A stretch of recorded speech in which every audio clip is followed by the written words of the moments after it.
There are figures people see when the world becomes quiet, in doorways, at the end of hallways, beside the bed.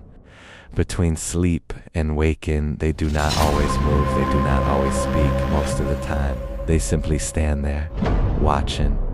For centuries, people have tried to name them spirits, demons, dreams, shadows, guardians. But perhaps the oldest name is also the most unsettling: the Watchers. Not because they attack, not because they reveal themselves, but because they remain at the edge of human experience, observing, waiting, never fully entering the room. Welcome to Mysterious Encounters. Tonight, we open the final entry of the Veil Archives throughout this series. We have followed strange patterns beneath ordinary life, familiar strangers, impossible coincidences, dreams that feel older than sleep, symbols that appear in human form, places that seem to wait, moments when reality itself appears to lose its balance. Every archive has led us toward the same boundary, the place between what is seen and what is only felt, and at that boundary, there is often a figure, silent, still, watching. Tonight, we examine the ancient history of the Watchers and the shadow figures that still appear at the edge of perception. Most accounts begin without drama. A person wakes in the night, the room is familiar, the walls are where they should be, the door is closed, the air is still, and then something is standing there, not fully visible, not entirely hidden, a shape, human in outline, dark against darker darkness. The figure rarely approaches, rarely speaks, rarely reveals a face. It simply occupies the edge of the room, the doorway, the corner, the hallway beyond the bed. And what makes the experience difficult to dismiss is not always fear, it is recognition, the strange sensation that the figure was already there, before you noticed it, as though your eyes did not discover a presence, they merely caught up to one. Many shadow figure experiences occur. During sleep paralysis, the body remains still. The mind begins to wake. Dream imagery and waking perception briefly overlap in that state. The brain can produce sensations that feel completely real: a weight on the chest, a sound in the room, a presence nearby, a figure at the edge of vision. This explanation matters, not because it removes the mystery, but because it reveals where the mystery lives, at the threshold between sleeping and waking, between dream and room, between the mind's inner world and the world that appears outside it. The shadow figure may be a shape the mind gives to uncertainty, a form created when the brain senses danger, but cannot identify its source.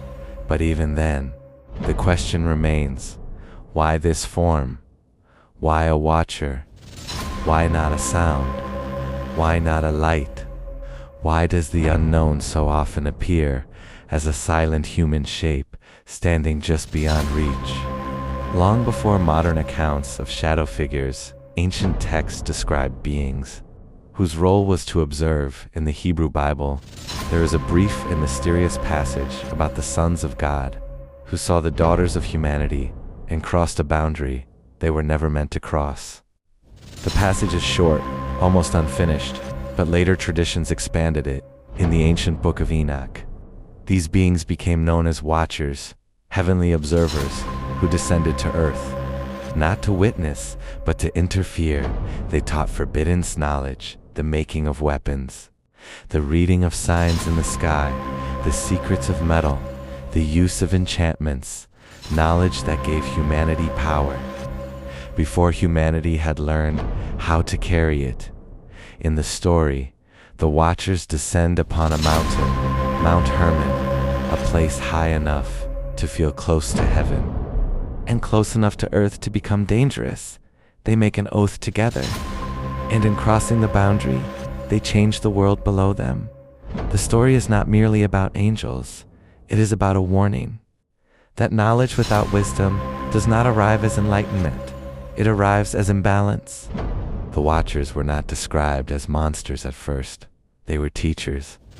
And that is what makes them unsettling, because the most dangerous knowledge does not always look dangerous. It can look like progress, a new skill, a new tool, a new way to see the world. Ancient traditions from Mesopotamia also spoke of semi-divine sages who brought civilization knowledge. They taught writing, ritual, order, the arts of building and survival. Later thinkers noticed an eerie contrast. In one tradition, hidden knowledge arrives as a gift. In another, it arrives as a violation. The same image appears from two directions. A being from beyond the human world brings knowledge to humanity, but the question changes everything.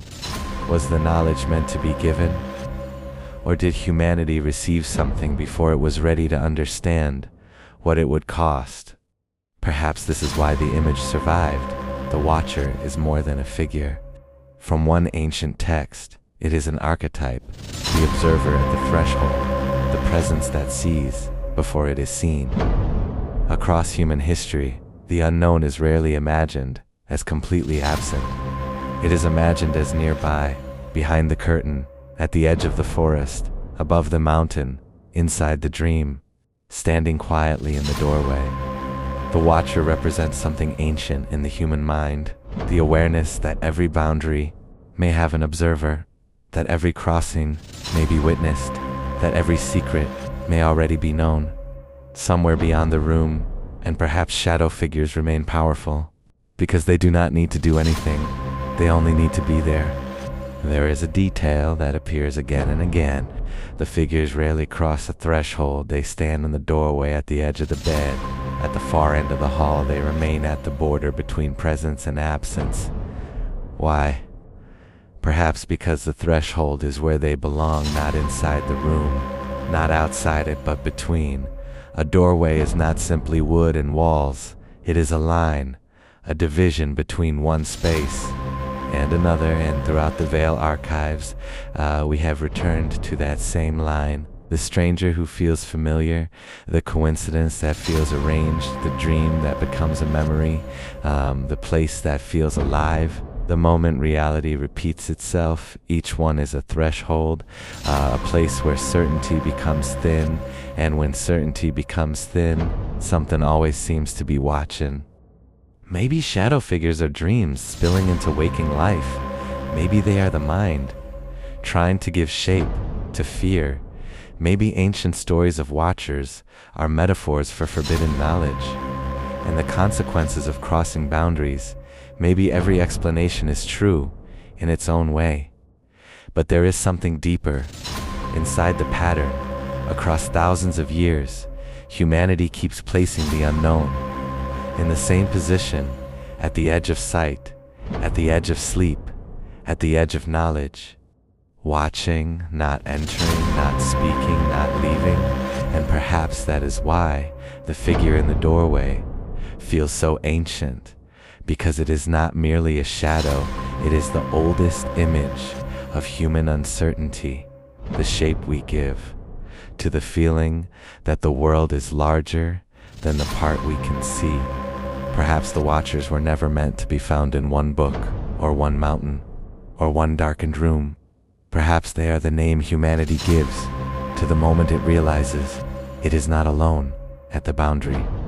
The figure in the doorway, the silence beside the bed, the presence at the edge of a dream, not entering, not speaking, not leaving, only watching.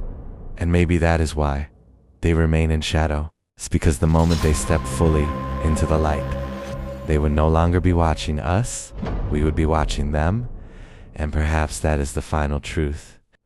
Hidden inside every archive, the unknown does not always hide, because it is far away. Sometimes it hides, because it is standing just beyond the edge of where we are willing to look. The Veil Archives is closed, but some doors do not close because nothing is behind them. They close because something is, and somewhere at the edge of the room, the Watchers remain.